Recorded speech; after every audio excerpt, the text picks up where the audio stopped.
आज हम बात करेंगे भारत माता की महान सपूत बाघा जतिन और गोविंद बल्लभ पंत की। 10 सितंबर 1915 को अपने समय के सबसे अधिक जोशीले स्वाधीनता सेनानियों में से एक जतिन्द्र नाथ मुखर्जी ने अंग्रेजों से अपनी अंतिम लड़ाई लड़ी और शहीद हुए। जतिन्द्र नाथ का जन्म अविभाजित बंगाल के नादिया जिले के कुश्तिया उप संभाग में हुआ था, जो अब बांग्लादेश में है। जतिन आरंभिक दिनों से ही वर्ग, जाति या धर्म पर ध्यान दिए बिना सभी भारतीयों से प्रेम करते थे। एक बार गांव के लोगों को बचाने के लिए जतिन ने नरभक्षी रॉयल बंगाल टाइगर का करीब 3 घंटे तक मुकाबला किया। उन्होंने गोरखा छुरी से बाघ को मार गिराया, इसलिए उनको बाघा जतिन कहा जाने लगा। कॉलेज के दिनों में जतिन्द्र नाथ सिस्टर निवेदिता द्वारा आयोजित राहत शिविर में शामिल हुए। सिस्टर निवेदिता ने जतिन का परिचय स्वामी विवेकानंद से कराया। विवेकानंद ने जतिन को मातृभूमि की सेवा का मिशन चलाने का निर्देश दिया। उन दिनों राष्ट्र ब्रिटिश राज के प्रति असंतोष से आंदोलित था। श्री अरबिंदो ने जतिन दास को सीक्रेट सोसाइटी बनाने की जिम्मेदारी सौंपी।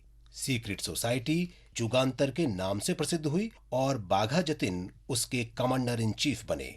जतिन ने अत्यधिक प्रेरक आह्वान किया, आमरा मुर्बो जगत जागपे, यानी हम राष्ट्र को जगाने के लिए जान देंगे। इसने भारतीयों के दिलों में राष्ट्रवाद का ज्वार पैदा कर दिया। जतिन ने रास बिहारी बोस सहित अनेक युवाओं को प्रेरित किया। रास बिहारी बोस तो जतिन को जोशीले व्यक्तित्व वाला वास्तविक जननेता कहते थे। 1934 में जब प्रथम विश्व युद्ध शुरू हुआ तो जतिन ने अंग्रेजों से लड़ाई के लिए जर्मन क्राउन प्रिंस से हथियार मांगे। शिपमेंट के आगमन के लिए जर्मन के साथ समन्वय की जिम्मेदारी एमएन रॉय को सौंपी गई। अपने साथियों के साथ जतिन बालेश्वर के निकट छिपे थे, जहां हथियारों से लदा जर्मन जहाज आना था। लेकिन इस कंसाइनमेंट की सूचना आयरिश एजेंट द्वारा लीक हो गई और अंग्रेजों ने उन पर हमला कर दिया। एक तरफ आधुनिक हथियारों से लैस अंग्रेज थे, तो दूसरी तरफ जतिन और उनके साथी पिस्तौल से मुकाबला कर रहे थे। फिर भी जतिन और उनके साथी पूरे जी जान से लड़े।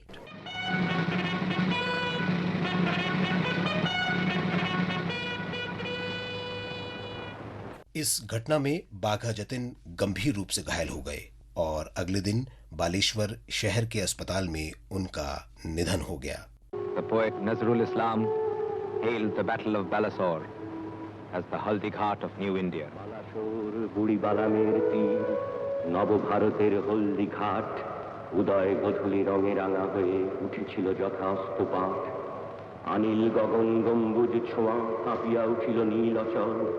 অস্তরবীরে ছুটি ধরে আনে মধ্য গগনে কোন পাগল। আপন বুকের রক্ত ঝলকে পাংশুর বীরে করে লোহিত। বিমানে বিমানে বাজে দুন্দুভি, থর থর কাঁপে স্বর্গভীত। দেবকী মাতার বুকের পাথর নড়িল কারায় অকস্মাৎ। বিনা মেঘে হলো দৈত্যপুরীর প্রাসাদে সেদিন বজ্রপাত।